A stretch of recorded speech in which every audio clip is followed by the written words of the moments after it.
بسم الله الرحمن الرحيم ياسين والقرآن الحكيم إنك لمن المرسلين على صراط مستقيم تنزيل العزيز الرحيم لتنذر قوما ما أنذر آباؤهم فهم غافلون لقد حق القول على أكثرهم فهم لا يؤمنون إنا جعلنا في أعناقهم أغلالا فهي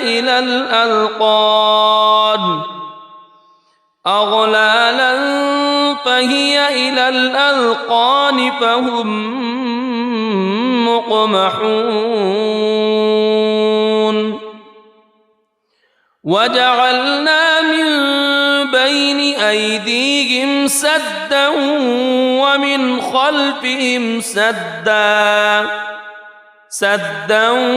ومن خلفهم سدا فأغشيناهم فهم لا يبصرون وسواء عليهم أأنذرتهم أم لم تنذرهم لا يؤمنون إنما تنذر من اتبع الذكر وخشي الرحمن بالغيب فبشره بمغفرة وأجر كريم إنا نحن نحيي الموتى ونكتب ما قدموا وآثارهم وكل شيء أحصيناه في إمام مبين واضرب لهم مثلا أصحاب القرية إذ جاءها المرسلون إذ أرسلنا إليهم اثنين فكذبوهما فعززنا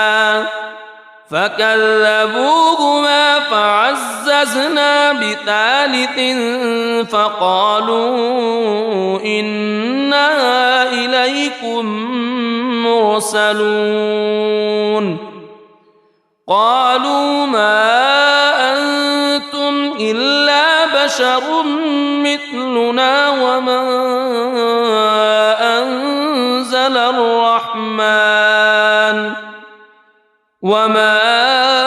أنزل الرحمن من شيء إن أنتم إلا تكذبون قالوا ربنا يعلم إنا إليكم لمرسلون وما علينا إلا البلاغ المبين قالوا إنا تطيرنا بكم لئن لم تنتهوا لنرجمنكم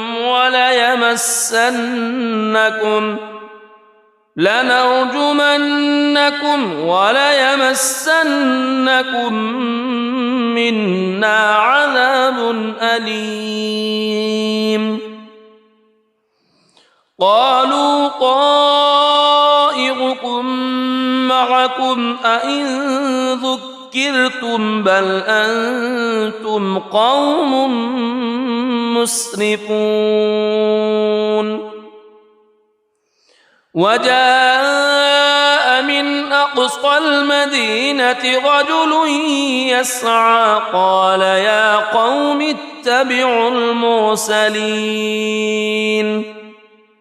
اتبعوا من لا يسألكم أجرا وهم مهتدون وما لي لا أعبد الذي فطرني وإليه ترجعون أأتخذ من دونه آلهة إن يردني الرحمن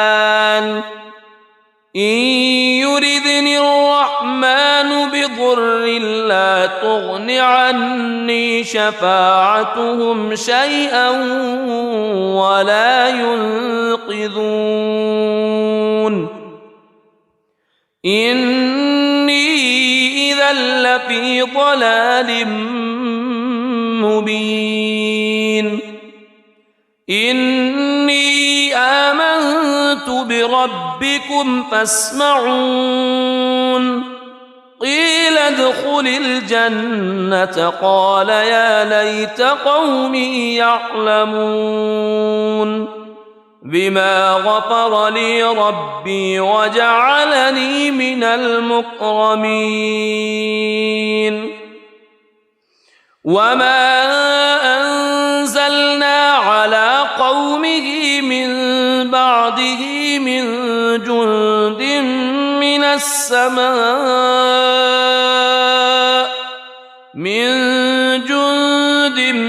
من السماء وما كنا منزلين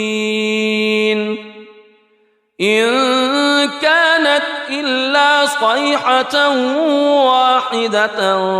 فإذا هم خامدون يا حسرة على العباد ما يأتيهم من رسول إلا كانوا به يستهزئون ألم يروا كم أهلكنا قبلهم من القرون أنهم إليهم لا يرجعون وإن كل لما جميع لدينا محضرون وآية لهم الأرض الميتة أحييناها وأخرجنا منها حبا فمنه يأكلون وجعلنا فيها جنات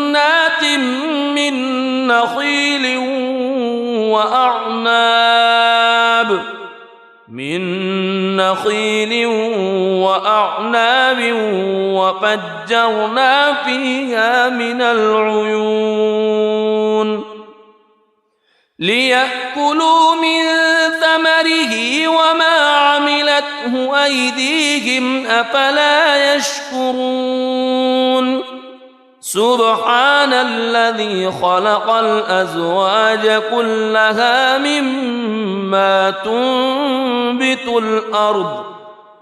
مما تنبت الأرض ومن أنفسهم ومما لا يعلمون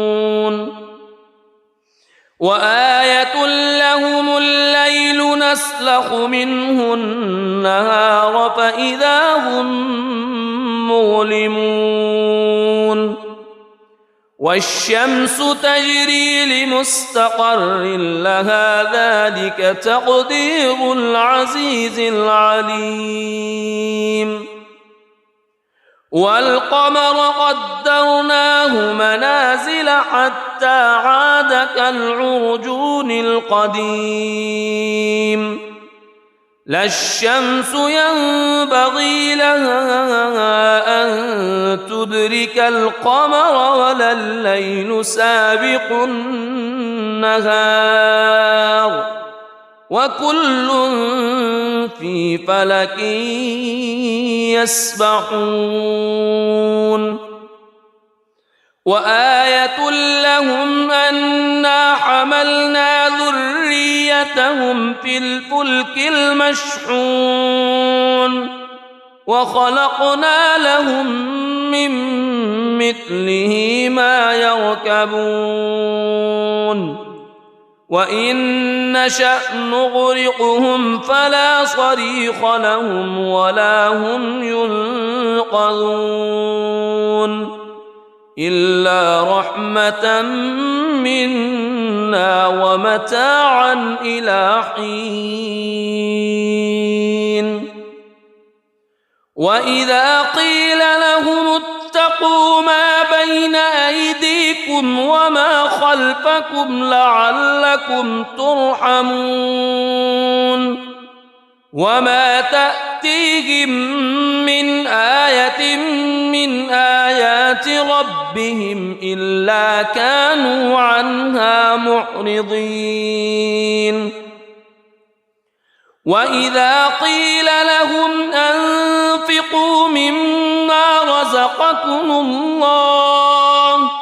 مما رزقكم الله قال الذين كفروا للذين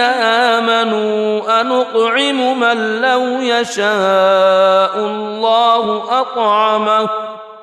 إن أنتم إلا في ضلال مبين ويقولون متى هذا الوعد إن كنتم صادقين ما ينظرون إلا صيحة واحدة تأخذهم وهم يخصمون فلا يستطيعون توصية ولا إلى أهلهم يرجعون ونفخ في الصور فإذا هم من الأجداث إلى ربهم ينسلون قالوا يا ويلنا من بعثنا من مرقدنا هذا ما وعد الرحمن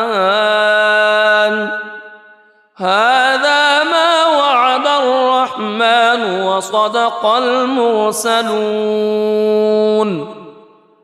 إن كانت إلا صيحة واحدة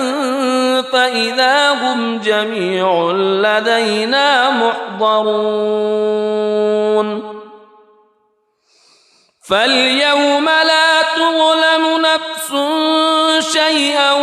ولا تجزون إلا ما كنتم تعملون إن أصحاب الجنة اليوم في شغل فاكهون هم وأزواجهم في ظلال على الأرائك متكئون لهم فيها فاكهة ولهم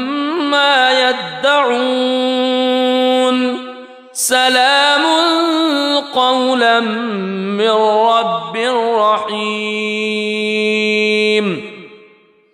وامتازوا اليوم أيها المجرمون ألم أعهد إليكم يا بني ألا تعبدوا الشيطان ألم أعهد إليكم يا بني آدم ألا تعبدوا الشيطان إنه لكم عدو مبين وأن اعبدوني هذا صراط مستقيم ولقد أضل منكم جبلا كثيرا أفلم تكونوا تعقلون هذه جهنم التي كنتم توعدون اصلوها اليوم بما كنتم تكفرون اليوم نختم على أفواههم وتكلمنا أيديهم وتشهد أرجلهم بما كانوا يكسبون ولو نشاء لطمسنا على أعينهم فاستبقوا الصراط فأنى يبصرون ولو نشاء لمسخناهم على مكانتهم فما استطاعوا مضيا ولا يرجعون ومن نعمره ننكسه في الخلق أفلا يعقلون وما علمناه الشعر وما ينبغي له إن هو إلا ذكر وقرآن مبين لينذر من كان حيا ويحق القول على الكافرين أولم يروا أنا خلقنا لهم مما عملت أيدينا أنعاما فهم لها مالكون وذللناها لهم فمنها ركوبهم ومنها يأكلون ولهم فيها منافع ومشارب أفلا يشكرون واتخذوا من دون الله آلهة لعلهم ينصرون لا يستطيعون نصرهم وهم لهم جند محضرون فلا يحزنك قولهم إنا نعلم ما يسرون وما يعلنون أولم ير الإنسان أنا خلقناه من نطفة فإذا هو خصيم مبين وضرب لنا مثلا ونسي خلقه قال من يحيي العظام وهي رميم قل يحييها الذي أنشأها أول مرة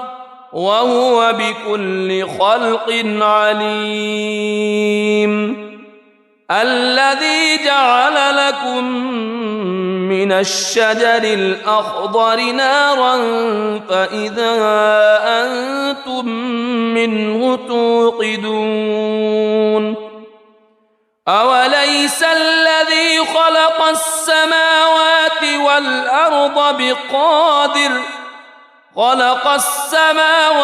والأرض بقادر على أن يخلق مثلهم بلى وهو الخلاق العليم إنما أمره إذا أراد شيئا أن يقول له كن فيكون فسبحان الذي بيده ملكوت كل شيء وإليه ترجعون بسم الله الرحمن الرحيم الرحمن علم القرآن خلق الإنسان علمه البيان الشمس والقمر بحسبان والنجم والشجر يسجدان والسماء رفعها ووضع الميزان ألا تطغوا في الميزان وأقيموا الوزن بالقسط ولا تخسروا الميزان والأرض وضعها للأنام فيها فاكهة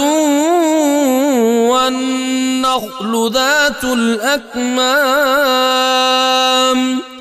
والحب ذو العصف والريحان فبأي آلاء ربكما تكذبان خلق الإنسان من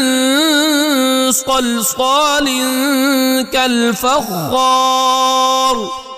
وخلق الجان من مارج من نار فبأي آلاء ربكما تكذبان رب المشرقين ورب المغربين فبأي آلاء ربكما تكذبان مرج البحرين يلتقيان بينهما برزخ لا يبغيان فبأي آلاء ربكما تكذبان يخرج منهما اللؤلؤ والمرجان فبأي آلاء ربكما تكذبان وله الجوار المنشآت في البحر كالأعلام فبأي آلاء ربكما تكذبان كل من عليها فان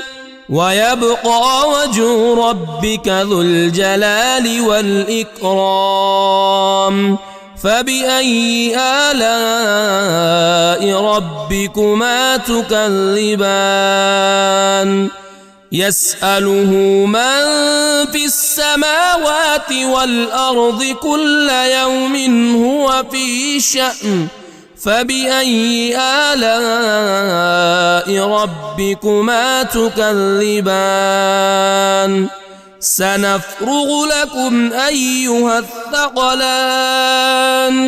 فبأي آلاء ربكما تكذبان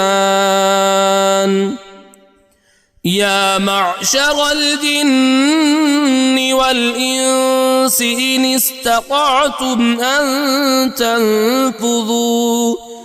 إن استطعتم أن تنفذوا من أقطار السماوات والأرض فانفذوا لا تنفذون إلا بسلطان فبأي آلاء ربكما تكذبان يرسل عليكما شواظ من نار ونحاس فلا تنتصران فبأي آلاء ربكما تكذبان فإذا انشقت السماء فكانت وردة كالدهان فبأي آلاء ربكما تكذبان فيومئذ لا يسأل عن ذنبه إنس ولا جان فبأي آلاء ربكما تكذبان يعرف المجرمون بسيماهم فيؤخذ بالنواصي والأقدام فبأي آلاء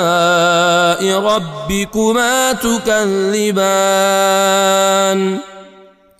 هذه جهنم التي يكذب بها المجرمون يطوفون بينها وبين حميم آن فبأي آلاء ربكما تكذبان ولمن خاف مقام ربه جنتان فبأي آلاء ربكما تكذبان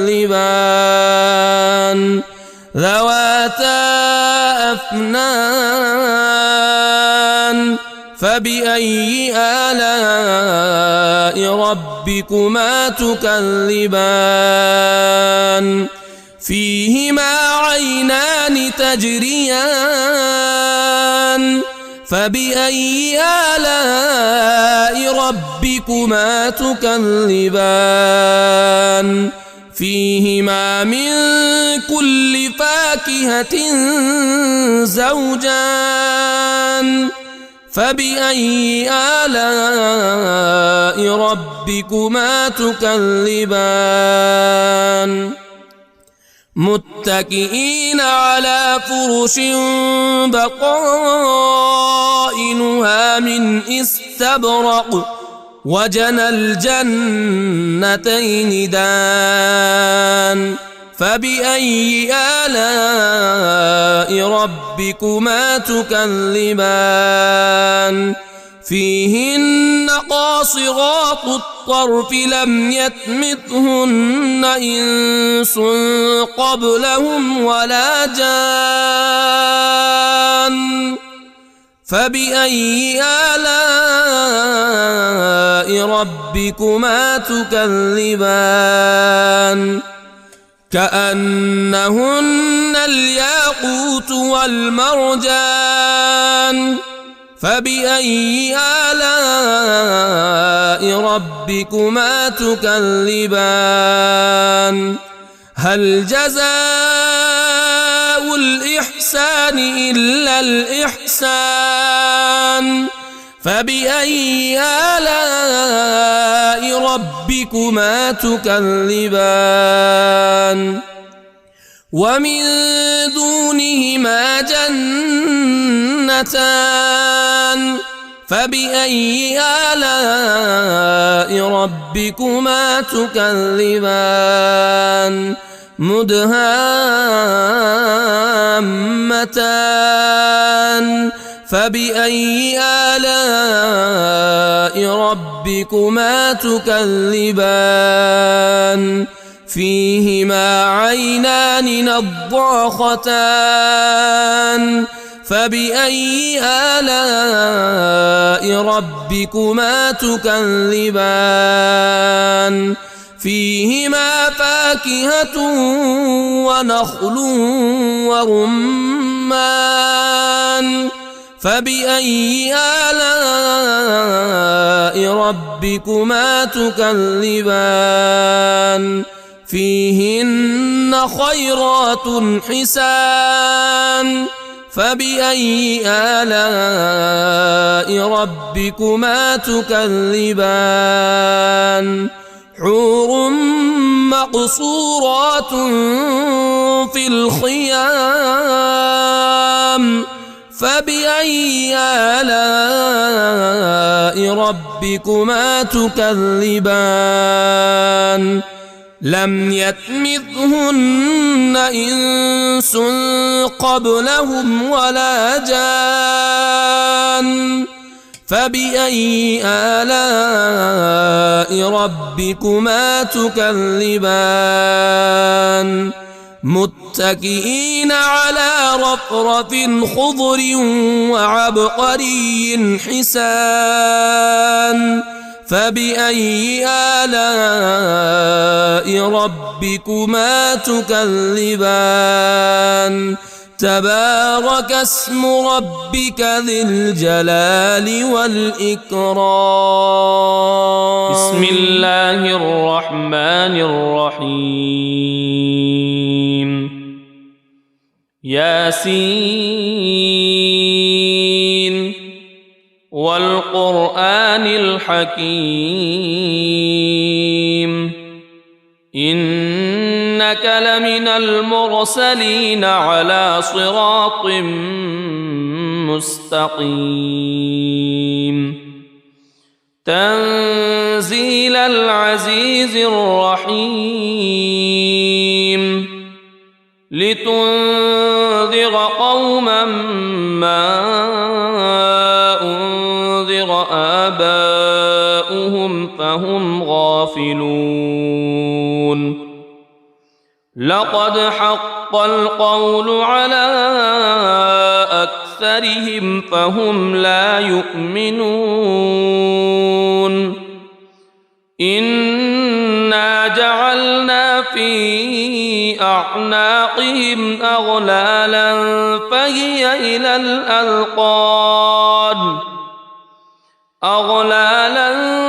فهي إلى الأذقان فهم مقمحون وجعلنا من بين أيديهم سدا ومن خلفهم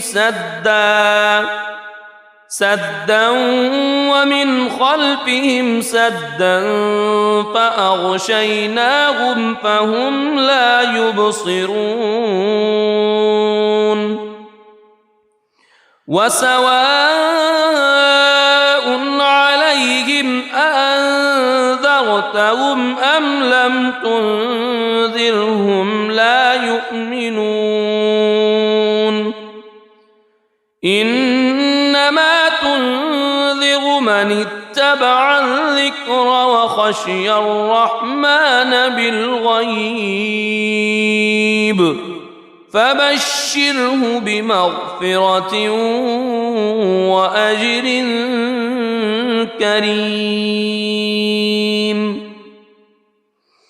إنا نحن نحيي الموتى ونكتب ما قدموا وآثارهم وكل شيء أحصيناه في إمام مبين واضرب لهم مثلا أصحاب القرية إذ جاءها المرسلون إذ أرسلنا إليهم اثنين فكذبوهما فعززنا بثالث فقالوا إنا إليكم مرسلون قالوا ما أنتم إلا بشر مثلنا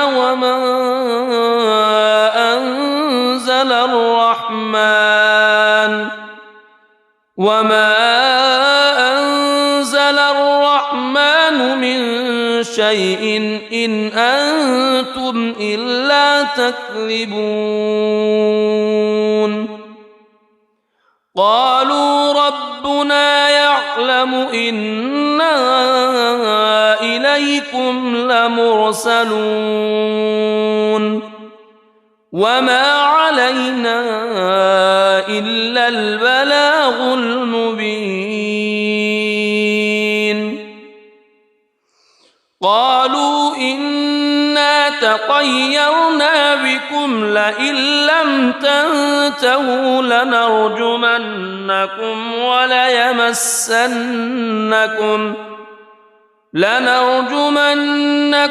وليمسنكم منا عذاب أليم قالوا طائركم معكم أئن ذكرتم بل أنتم قوم مسرفون وجاء من أقصى المدينة رجل يسعى قال يا قوم اتبعوا المرسلين اتبعوا من لا يسألكم أجرا وهم مهتدون وما لي لا أعبد الذي فطرني وإليه ترجعون أأتخذ من دونه آلهة إن يردني الرحمن بضر لا تغن عني شفاعتهم شيئا ولا ينقذون إني إذا لفي ضلال مبين إني آمنت بربكم فاسمعون قيل ادخل الجنة قال يا ليت قومي يعلمون بما غفر لي ربي وجعلني من المكرمين وما أنزلنا على قومه من بعده من جند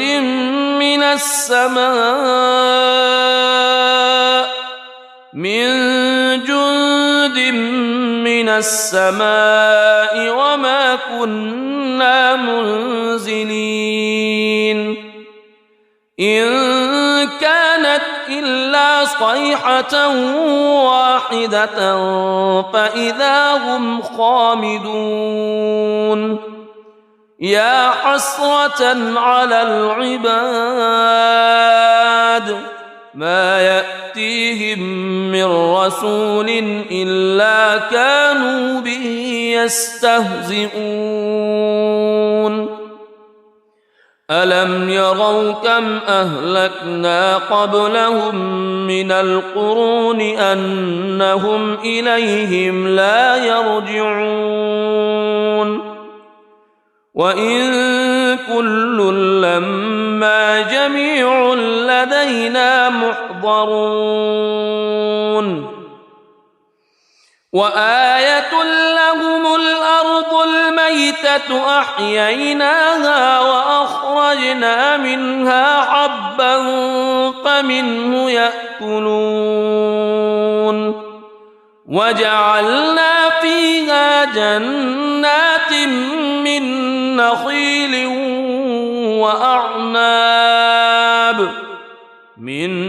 نخيل وأعناب وفجرنا فيها من العيون ليأكلوا من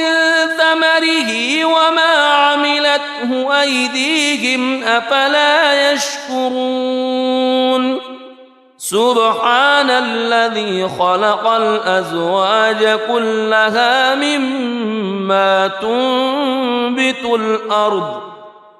مما تنبت الأرض ومن أنفسهم ومما لا يعلمون وآية لهم الليل نسلخ منه النهار فإذا هم مظلمون والشمس تجري لمستقر لها ذلك تقدير العزيز العليم والقمر قدرناه منازل حتى عاد كالعرجون القديم لا الشمس ينبغي لها أن تدرك القمر ولا الليل سابق النهار وكل في فلك يسبحون وآية لهم أنا حملنا ذريتهم في الفلك المشحون وخلقنا لهم من مثله ما يركبون وإن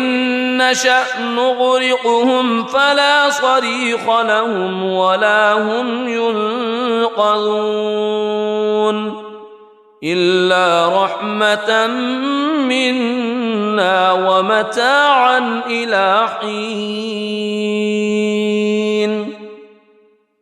وإذا قيل لهم اتقوا ما بين أيديكم وما خلفكم لعلكم ترحمون وما تأتيهم من آية من آيات ربهم إلا كانوا عنها معرضين وإذا قيل لهم أنفقوا مما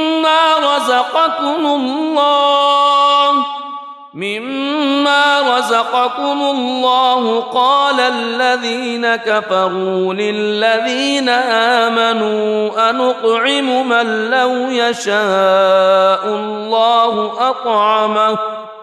إن أنتم إلا في ضلال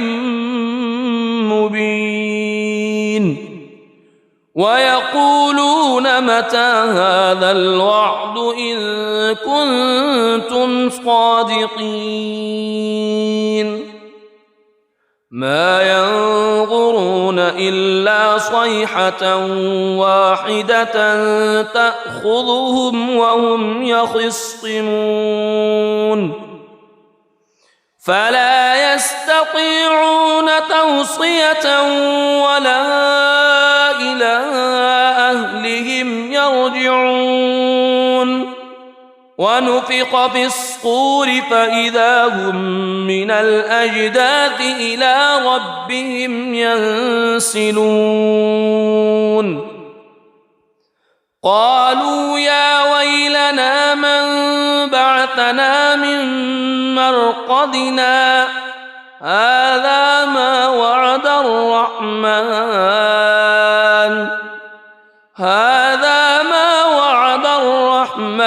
وصدق المرسلون إن كانت إلا صيحة واحدة فإذا هم جميع لدينا محضرون فاليوم لا تظلم نفس شيئا ولا تجزون إلا ما كنتم تعملون إن أصحاب الجنة اليوم في شغل فاكهون هم وأزواجهم في ظلال على الأرائك متكئون لهم فيها فاكهة ولهم ما يدعون سلام قولا من رب رحيم وامتازوا اليوم أيها المجرمون ألم أعهد إليكم يا بني ألا تعبدوا الشيطان ألم أعهد إليكم يا بني آدم ألا تعبدوا الشيطان إنه لكم عدو مبين وأن اعبدوني هذا صراط مستقيم ولقد أضل منكم جبلا كثيرا أفلم تكونوا تعقلون هذه جهنم التي كنتم توعدون اصلوها اليوم بما كنتم تكفرون اليوم نختم على أفواههم وتكلمنا أيديهم وتشهد أرجلهم بما كانوا يكسبون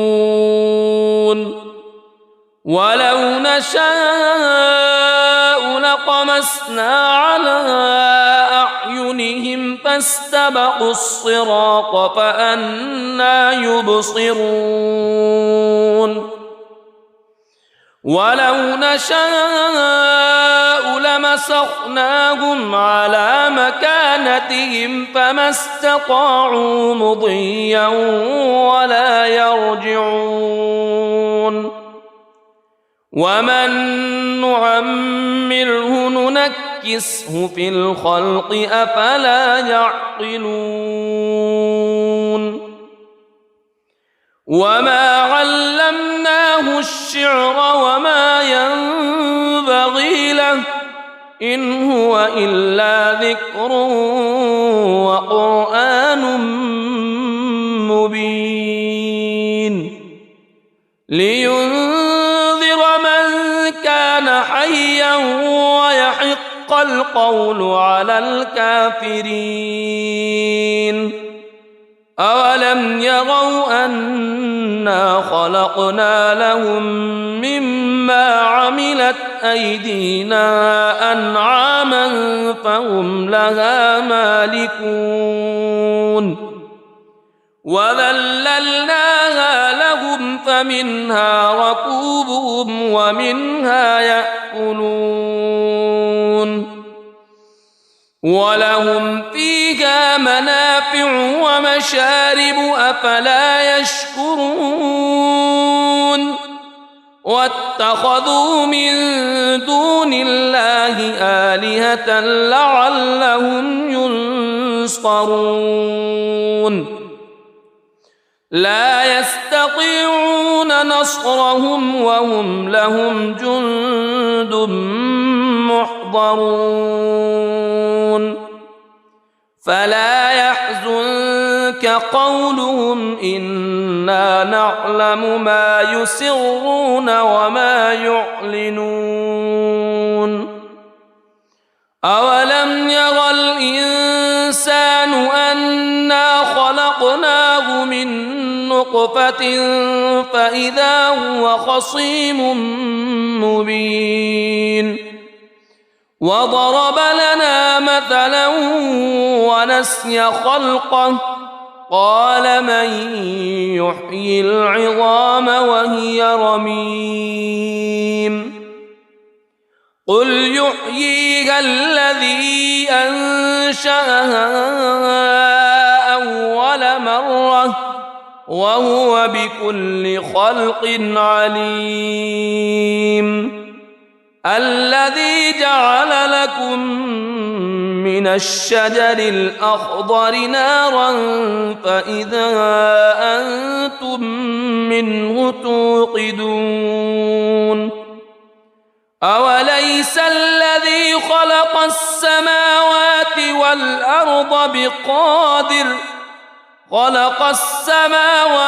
والأرض بقادر على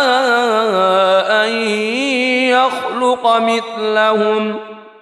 بلى وهو الخلاق العليم إنما أمره إذا أراد شيئا أن يقول له كن فيكون فسبحان الذي بيده ملكوت كل شيء وإليه ترجعون. بسم الله الرحمن الرحيم. الرحمن علم القرآن خلق الإنسان علمه البيان. الشمس والقمر بحسبان والنجم والشجر يسجدان. والسماء رفعها ووضع الميزان ألا تطغوا في الميزان وأقيموا الوزن بالقسط ولا تخسروا الميزان. والأرض وضعها للأنام فيها فاكهة والنخل ذات الأكمام والحب ذو العصف والريحان. فبأي آلاء ربكما تكذبان؟ خلق الإنسان من صلصال كالفخار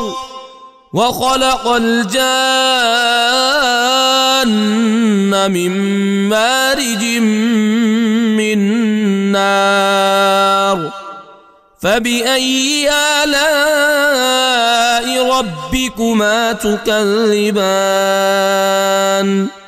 رب المشرقين ورب المغربين. فبأي آلاء ربكما تكذبان؟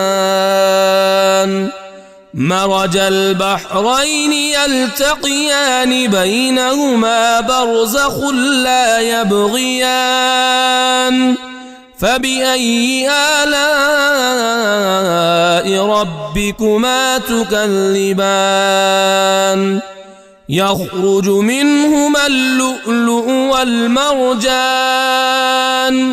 فبأي آلاء ربكما تكذبان؟ وله الجوار المنشآت في البحر كالأعلام. فبأي آلاء ربكما تكذبان؟ كل من عليها فان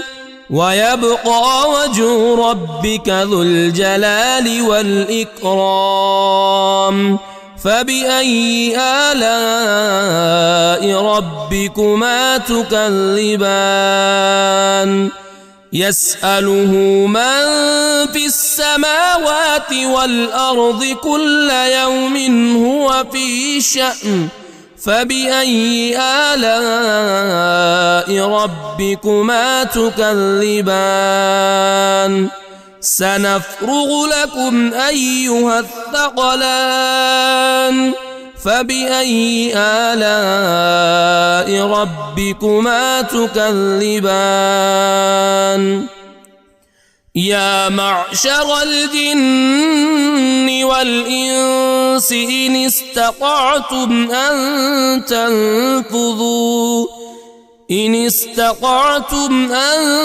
تنفذوا من أقطار السماوات والأرض فانفذوا لا تنفذون إلا بسلطان. فبأي آلاء ربكما تكذبان؟ يرسل عليكما شواظ من نار ونحاس فلا تنتصران. فبأي آلاء ربكما تكذبان فإذا انشقت السماء فكانت وردة كالدهان فبأي آلاء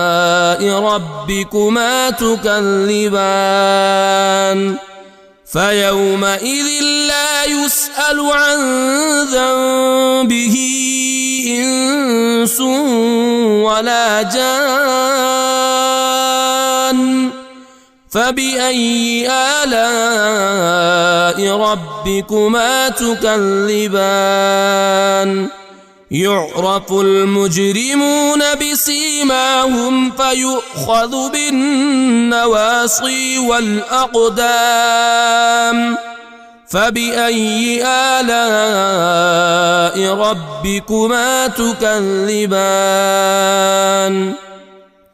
هذه جهنم التي يكذب بها المجرمون يطوفون بينها وبين حميم آن فبأي آلاء ربكما تكذبان ولمن خاف مقام ربه جنتان فبأي آلاء ربكما تكذبان ذواتا أفنان فبأي آلاء ربكما تكذبان فيهما عينان تجريان فبأي آلاء ربكما تكذبان فيهما من كل فاكهة زوجان فبأي آلاء ربكما تكذبان متكئين على فرش بطائنها من استبرق وجنى الجنتين دان فبأي آلاء ربكما تكذبان فيهن قاصرات الطرف لم يطمثهن إنس قبلهم ولا جان فبأي آلاء ربكما تكذبان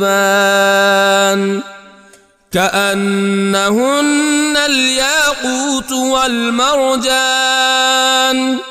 فبأي آلاء ربكما تكذبان هل جزاء الإحسان إلا الإحسان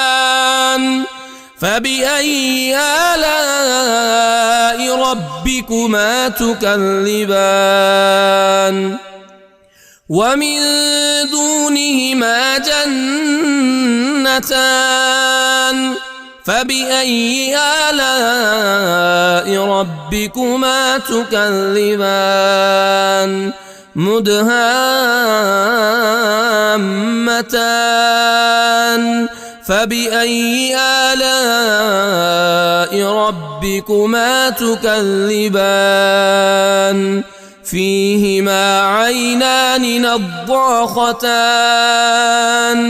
فبأي آلاء ربكما تكذبان فيهما فاكهة ونخل ورمان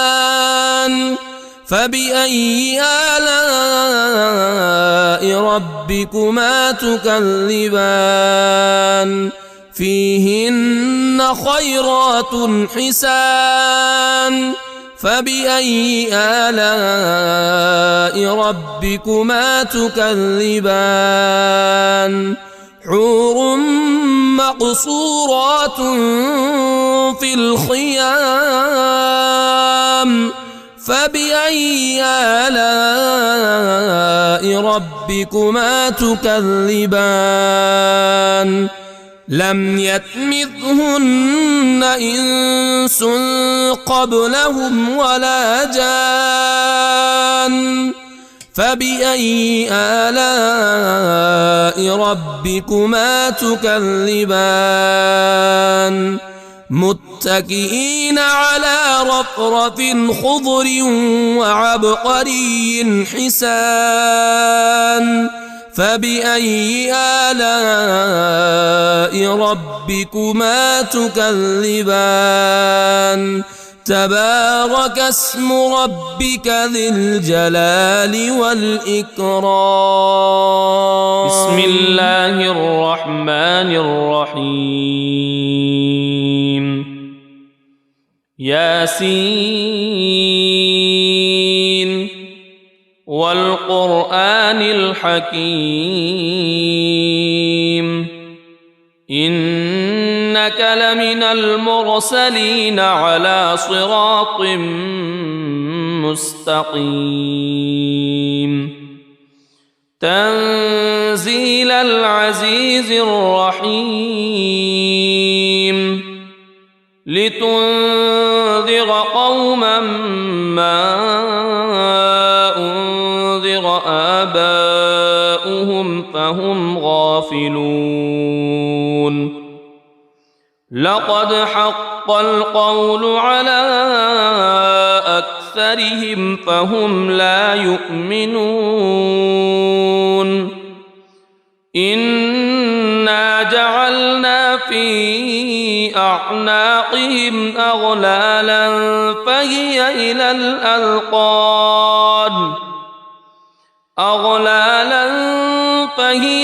الأذقان فهم مقمحون وجعلنا من بين أيديهم سدا ومن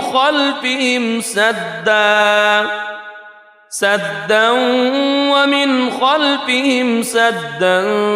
فأغشيناهم فهم لا يبصرون وسواء عليهم أأنذرتهم أم لم تنذرهم لا يؤمنون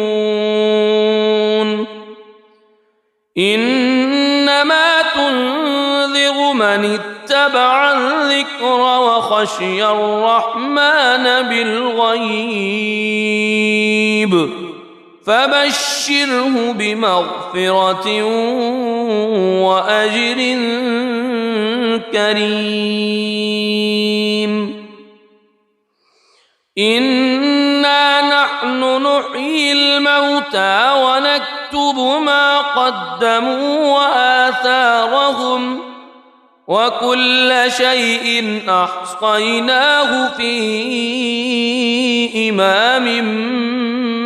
مبين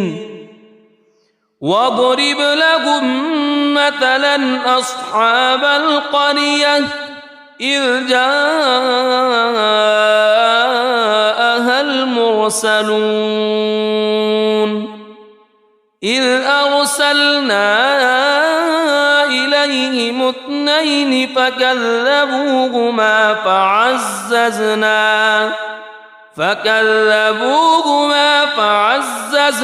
بثالث فقالوا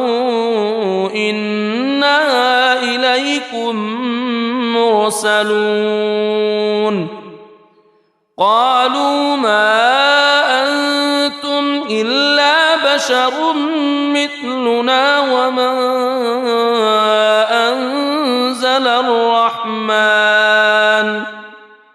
وما أنزل الرحمن من شيء إن أنتم إلا تكذبون قالوا ربنا يعلم يعلم إنا إليكم لمرسلون وما علينا إلا البلاغ المبين قالوا إنا تطيرنا بكم لئن لم تنتهوا لنرجمنكم وليمسنكم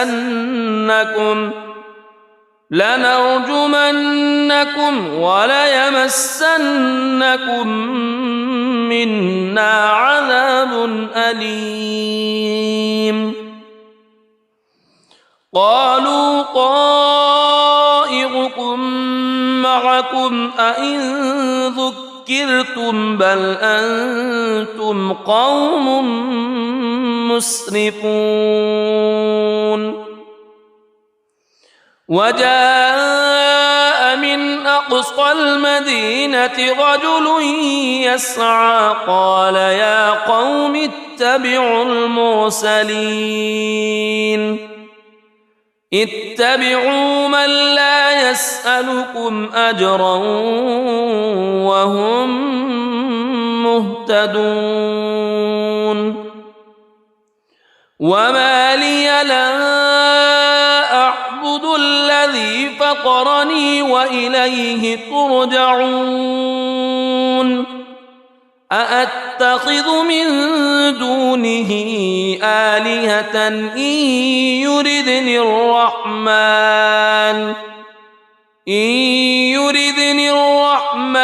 بضر لا تغن عني شفاعتهم شيئا ولا ينقذون إني إذا لفي ضلال مبين إني آمنت بربكم فاسمعون قيل ادخل الجنة قال يا ليت قومي يعلمون بما غفر لي ربي وجعلني من المكرمين وما أنزلنا على قومه من بعده من جند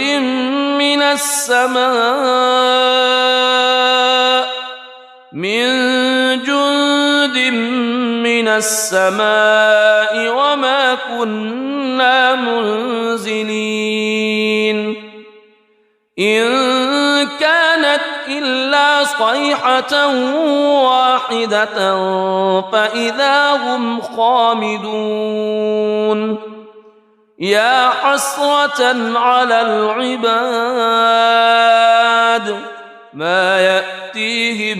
من رسول إلا كانوا به يستهزئون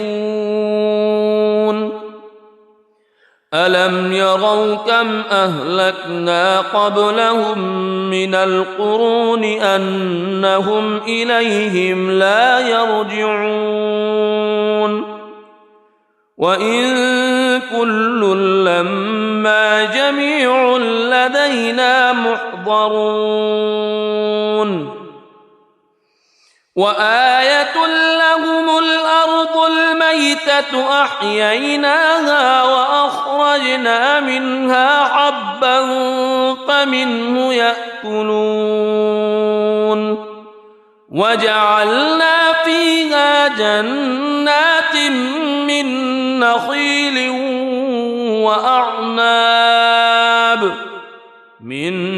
نخيل وأعناب وفجرنا فيها من العيون ليأكلوا من ثمره وما عملته أيديهم أفلا يشكرون سبحان الذي خلق الأزواج كلها مما تنبت الأرض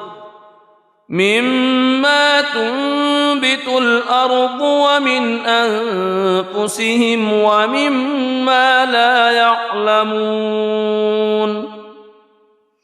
وآية لهم الليل نسلخ منه النهار فإذا هم مظلمون والشمس تجري لمستقر لها ذلك تقدير العزيز العليم والقمر قدرناه منازل حتى عاد كالعرجون القديم لا الشمس ينبغي لها أن تدرك القمر ولا الليل سابق النهار وكل في فلك يسبحون وآية لهم أنا حملنا ذريتهم في الفلك المشحون وخلقنا لهم من مثله ما يركبون وإن نشأ نغرقهم فلا صريخ لهم ولا هم ينقذون إلا رحمة منا ومتاعا إلى حين وإذا قيل لهم اتقوا ما بين أيديكم وما خلفكم لعلكم ترحمون وما تأتيهم من آية من آيات ربهم إلا كانوا عنها معرضين وإذا قيل لهم أنفقوا مما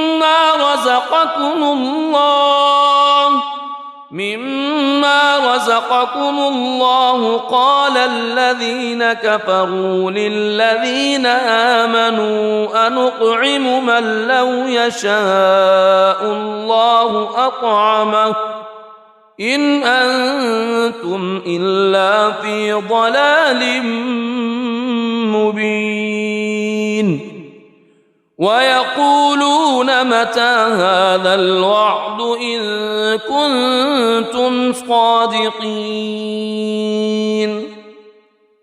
ما ينظرون إلا صيحة واحدة تأخذهم وهم يخصمون فلا يستطيعون توصية ولا إلى أهلهم يرجعون ونفخ في الصور فإذا هم من الأجداث إلى ربهم ينسلون قالوا يا ويلنا من بعثنا من مرقدنا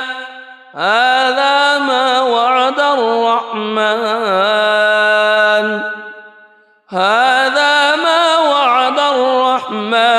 وصدق المرسلون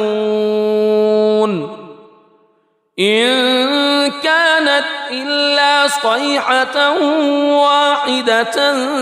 فإذا هم جميع لدينا محضرون فاليوم لا تظلم نفس شيئا ولا تجزون إلا ما كنتم تعملون إن أصحاب الجنة اليوم في شغل فاكهون هم وأزواجهم في ظلال على الأرائك متكئون لهم فيها فاكهة ولهم ما يدعون سلام قولا من رب رحيم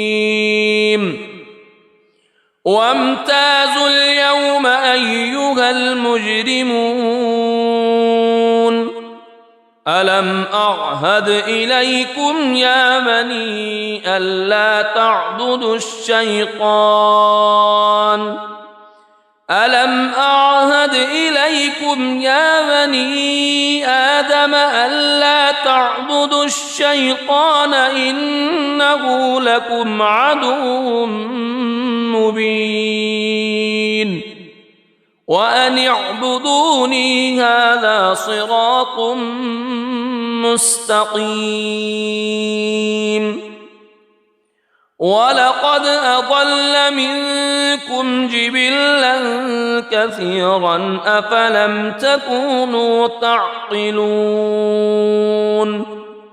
هذه جهنم التي كنتم توعدون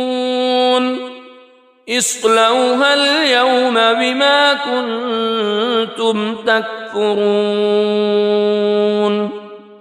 اليوم نختم على أفواههم وتكلمنا أيديهم وتشهد أرجلهم بما كانوا يكسبون ولو نشاء لطمسنا على أعينهم فاستبقوا الصراط فأنى يبصرون ولو نشاء لمسخناهم على مكانتهم فما استطاعوا مضيا ولا يرجعون ومن نعمره ننكسه في الخلق أفلا يعقلون وما علمناه الشعر وما ينبغي له إن هو إلا ذكر وقرآن مبين لينذر من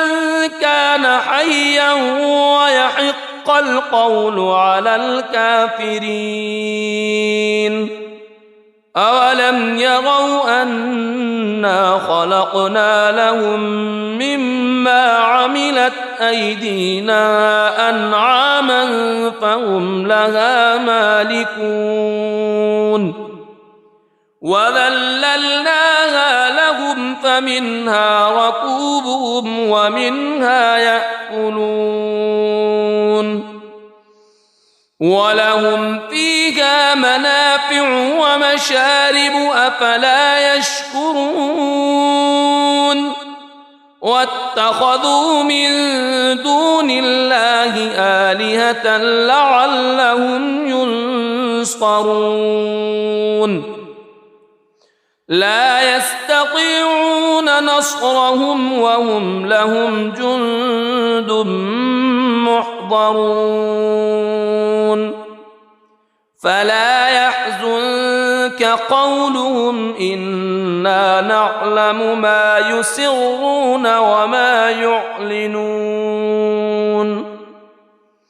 أولم يرى الإنسان أنا خلقناه من نطفة فإذا هو خصيم مبين وضرب لنا مثلا ونسي خلقه قال من يحيي العظام وهي رميم قل يحييها الذي أنشأها أول مرة وهو بكل خلق عليم الذي جعل لكم من الشجر الأخضر نارا فإذا أنتم منه توقدون أوليس الذي خلق السماوات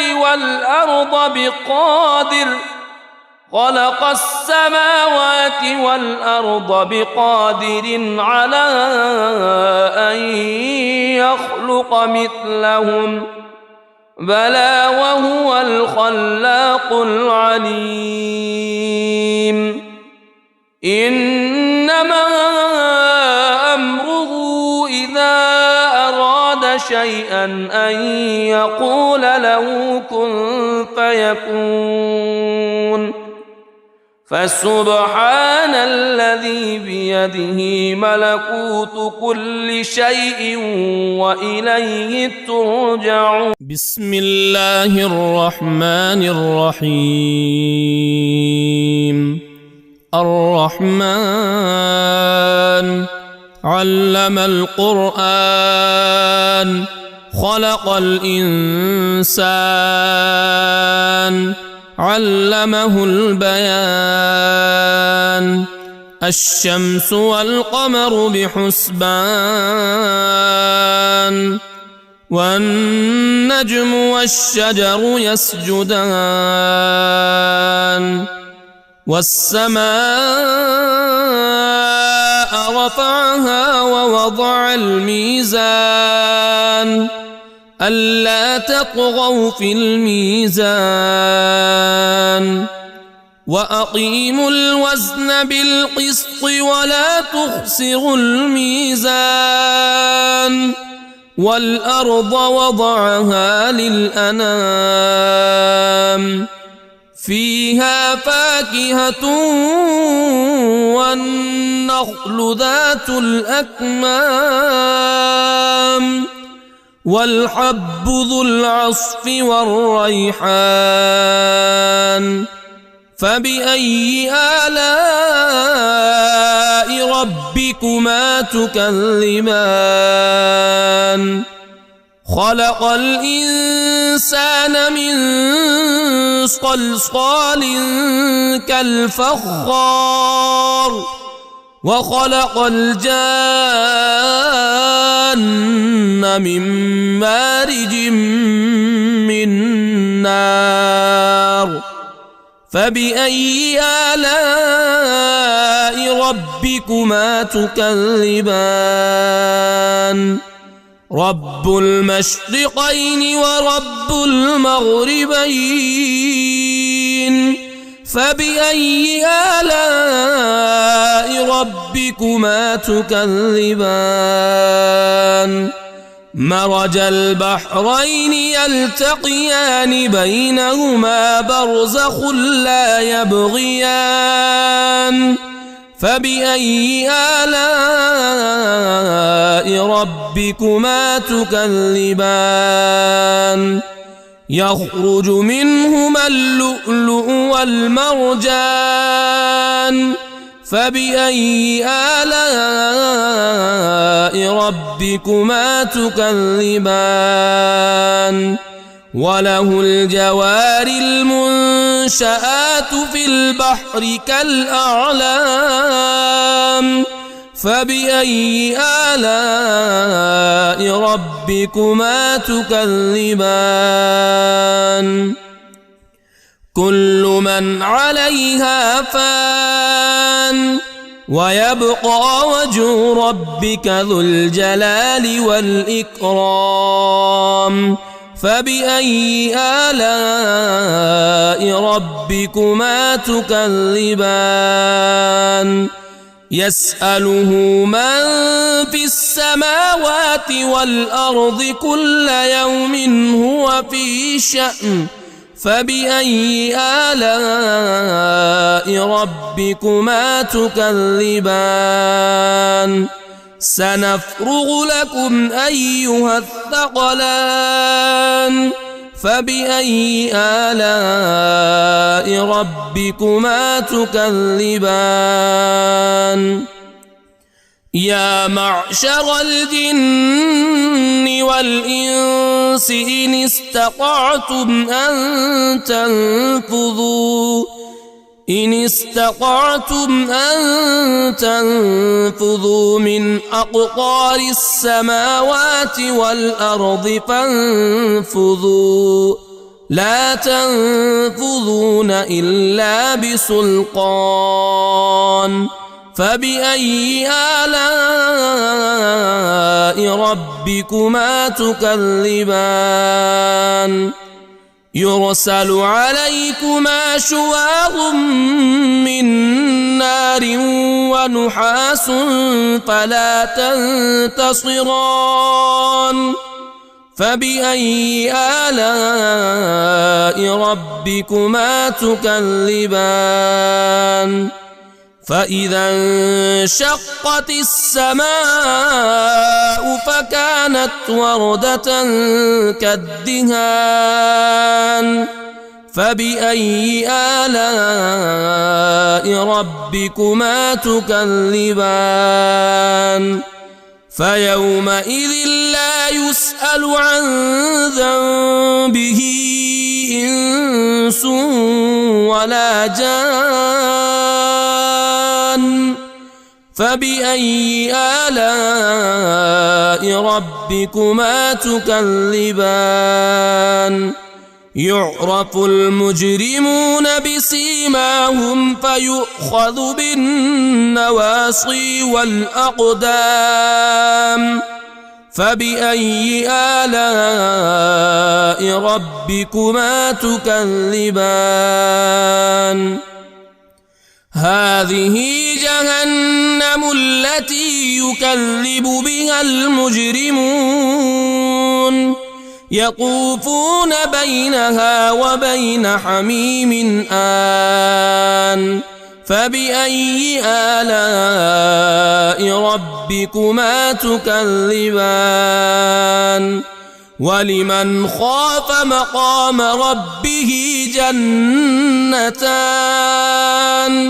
فبأي آلاء ربكما تكذبان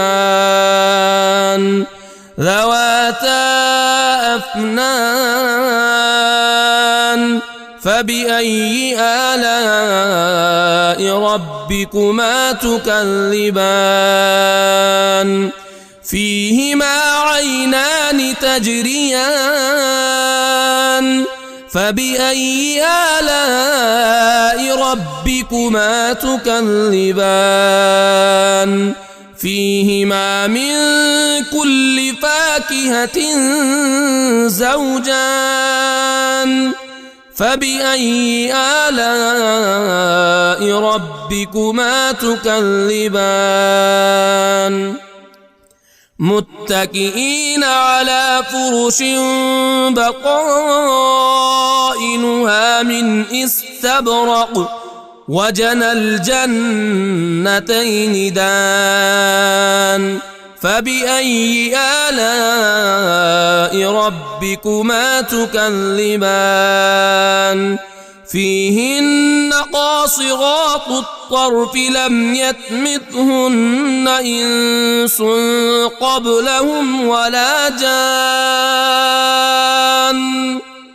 فبأي آلاء ربكما تكذبان كأنهن الياقوت والمرجان فبأي آلاء ربكما تكذبان هل جزاء الإحسان إلا الإحسان فبأي آلاء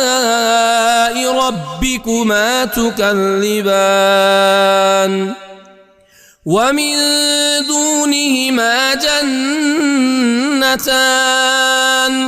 فبأي آلاء ربكما تكذبان مدهامتان فبأي آلاء ربكما تكذبان